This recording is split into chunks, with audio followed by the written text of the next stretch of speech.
It's a privilege to do this job, and it's an honor to represent people on their home sale or home purchase. So a lot of people do lose that vision, unfortunately, and that's what I feel like separates me from a lot of people. I like to keep the focus on the clients rather than all the external forces that are going on.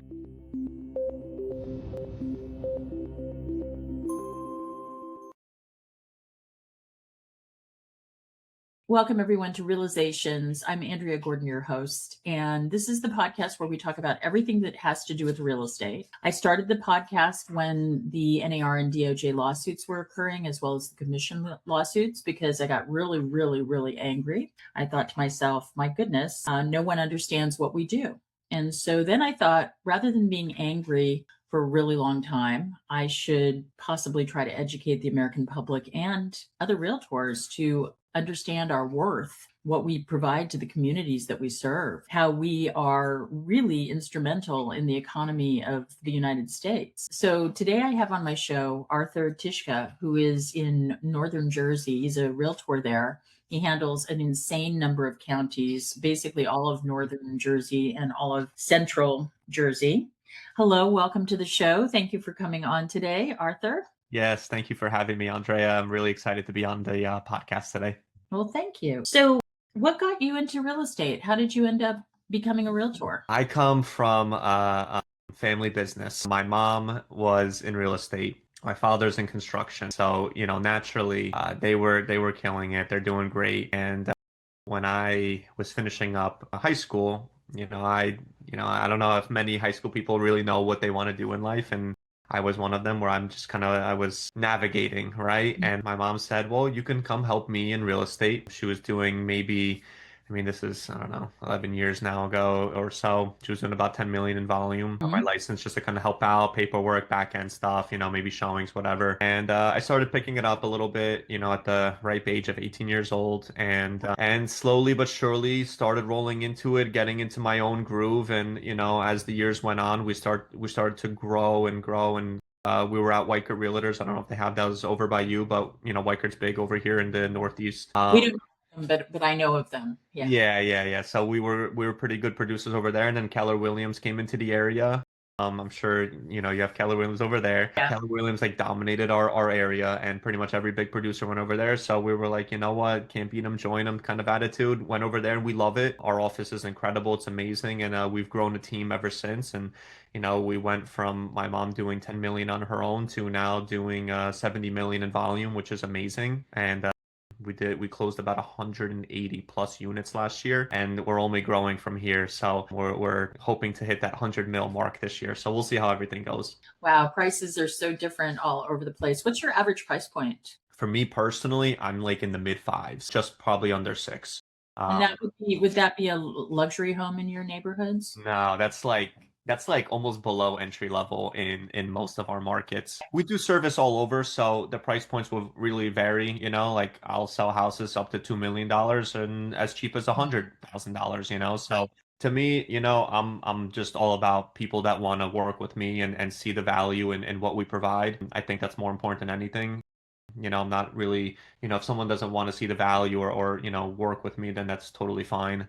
It's just like any service or product. If you don't see the value in it, then you're not going to want to work with them. But yeah, North Jersey, it's pretty insane in our area. Like I told you just before we hopped on here, I'm looking for a house myself, and I work out of the Wayne office over here. Wayne is a pretty big town in North Jersey. It's close to the city, close to pretty much everything, major highways, all that kind of stuff, like a lot of conveniences and modern amenities of life. And Mhm. my parents live in Wayne, so ideally, I live in the next town over, but ideally, I want to get into Wayne for the time being. And we offered on a house that's a hoarder house, right? It's literally a Yeah. hoarder house. Like everything needs to be done, needs about Yeah. 150 grand minimum of work. Priced at $650,000, and we offered 75K over waiving everything, and we don't know if we're gonna get it yet. We're in Oh, contention.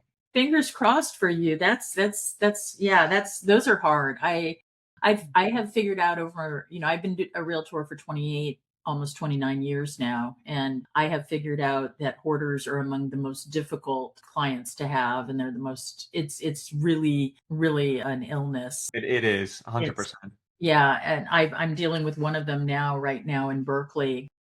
where just because this woman couldn't get her stuff out of the house, she's risking foreclosure. And by the way, our starting point on a house in Berkeley right now is about 1.2 million. Wow. She only owes about 500,000 on this house.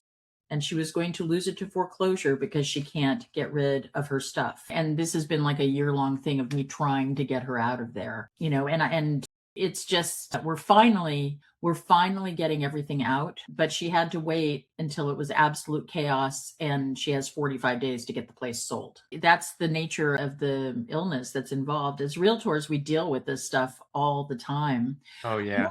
What is the worst horror story from your real estate career so far? I don't know if I can pin it on one specific example. I don't really have like a story that's going to pop into my mind and like, oh my God, I never want to do that again. But, at the end of the day, it's like you said, we go through, like, we're really entering ourselves into people's personal lives, and there's a Mhm. lot of emotions that go through it. And, to your point of, the hoarder house, I mean, I'm one specific example comes into mind because, like I said, I do invest in real estate. I work with a lot of investors too. I do remember seeing a situation where it's very sad. There was a rental property being sold, and it was just completely like, just needed to be turned upside down. But there was people Right. living in the house, and it was it was so bad. It was young kids living in the house, and there was like active flea and infestation. So I don't know if you call it a horror story. I feel more sad than anything for some people how they live. I mean, Yeah. even this hoarder house that we offered on, someone's actively living in there. And as realtors, going through all these different kinds of houses, it really makes you grateful for what you have. And as stressful as this job can become, we always try to remind ourselves, like, we're grateful for the situation that we're in, and that we have a roof over our head, and we have a clean home, and, we can keep up with everything. So, with all that being said, I don't have like a specific, like, oh my God, but there are a lot of situations where we come across, and, people just, they live in very dire situations. Yeah. They Yeah. live in very, very dire situations, and we have to try and be as understanding as possible. Because at the end of the day, too, we're trying to help them get top dollar for the home, but some people just can't get out of their own way, Yeah, and I I can think, see the truth a lot of the time that people can't get out of their own way. Even agents. Like there's an agent that I've worked with several times to my detriment, who he is more concerned about making sure that everything is exactly perfect than he is about getting his clients what they actually want. And it's fascinating to me to watch how an agent can actually ruin a transaction by, catastrophizing basically. And yeah, part of our job is not to catastrophize. Part of our job is to be the calm rock during a transaction so that people can feel whatever they're going to feel, but at the same time get over whatever it is they need to get over in we're order to like a filter in a move sense. forward. Yeah, exactly. Exactly. So out of curiosity, have you ever done any coaching? Yeah, so I'm an active coach at the Keller Williams office that I'm at. So I have done coaching, and I don't know if you're familiar with the family reunions that Keller Williams does. So Mhm. they're like yearly events. So I've been a speaker at those events as well. So as far as coaching goes, I do quite frequent a lot of coaching, and running a team with my mother too. She is really definitely our team lead, but with that, my mom leading, a lot of people do come to me as well on the team as well, looking for guidance and advice because, she single-handedly has molded my career and really given me my foundation, and I've kind of blossomed into my own right now. But yeah, no, coaching, it's something that I'm doing pretty much daily. And like I said, I am an active coach at the office that I'm at. So I can appreciate a lot of new agents, especially young agents getting into the business, because I feel like it's more popular than ever.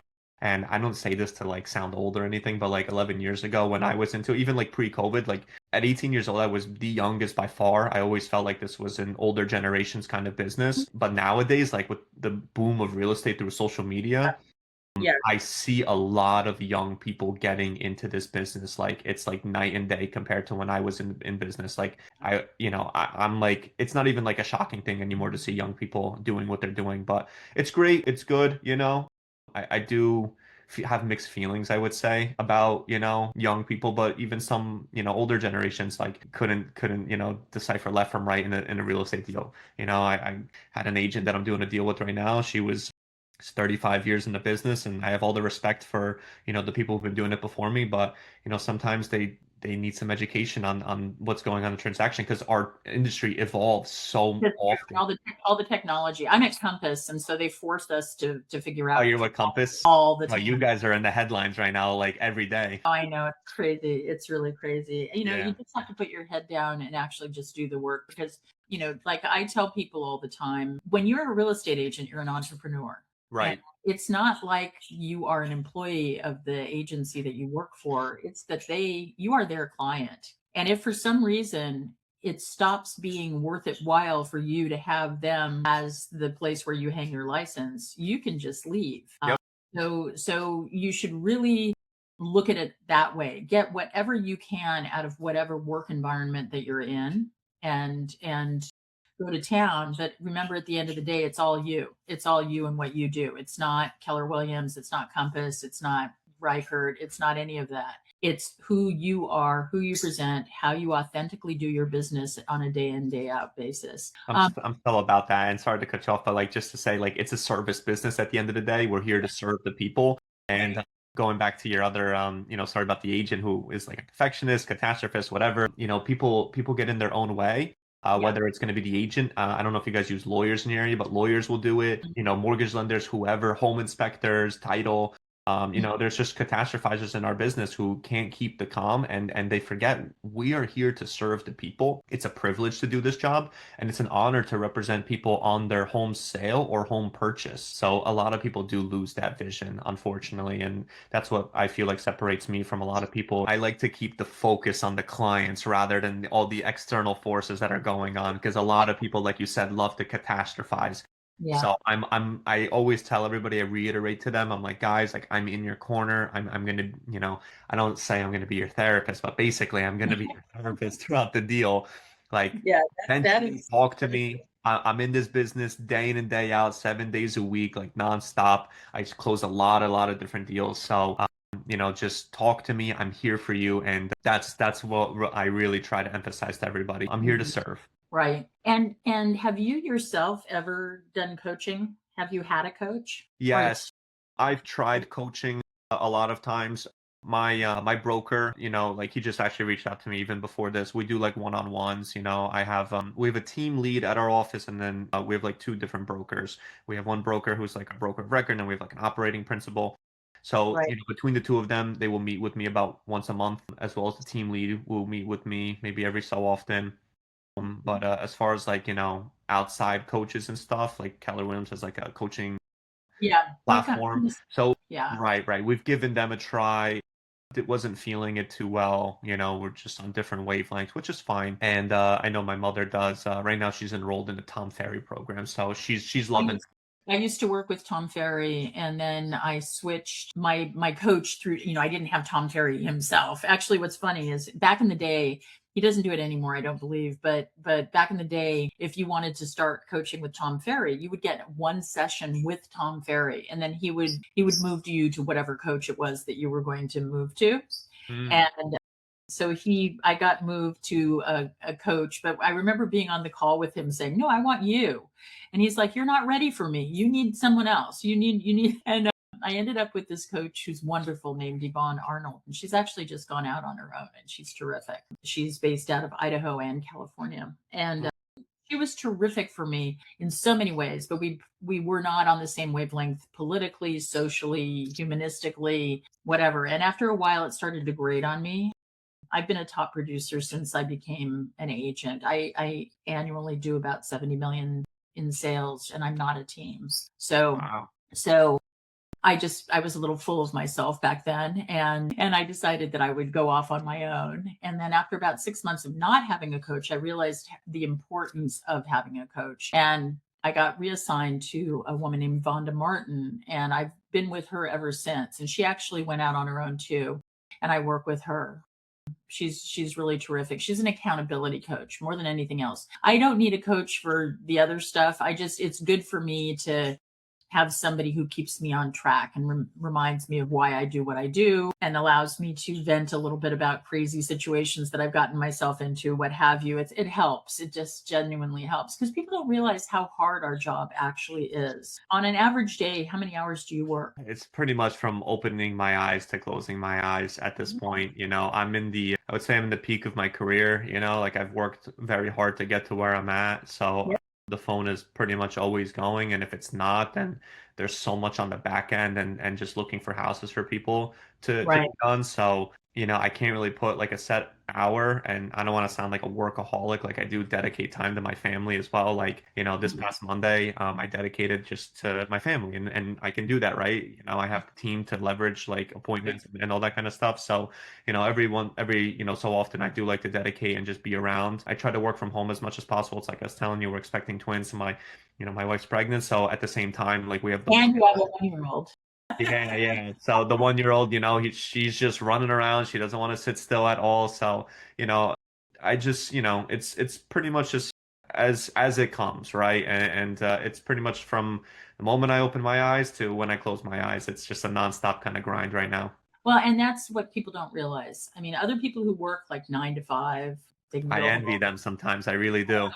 Because you We can just shut it off after Yeah, you're clocked out. There's we're really no shutting off real estate. Yeah, we work 7 days a week. Even if we're not working, we're probably thinking about it, planning, or it's a very tough job. Anybody who gets into real estate and thinks it's going to be a cruise Or is out of their mind. part-time, right? There is no such thing as a part-time real estate agent if they're actually making a living out of it.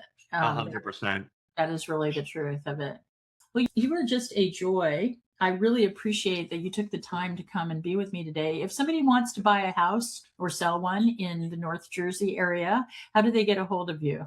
So you can reach me directly at my cell phone. I always answer 973-513-2618. You can find me on Facebook, Google, Zillow, Instagram. I'm pretty much on every platform, YouTube. So, I'm very, very easily accessible. Phone is always open. So any kind of real estate needs in the North or Central Jersey area, you can just contact me directly on my cell phone. Again, I'll just say 973-513-2618. You take care now. Have a beautiful rest of your day and congratulations on all your beautiful children. Thank you so much. It was a pleasure. Thanks. Bye. All right, take care. If you loved hearing from these incredible voices shaping real estate, you'll want to catch what's next. Click the video on screen to keep discovering more inspiring stories.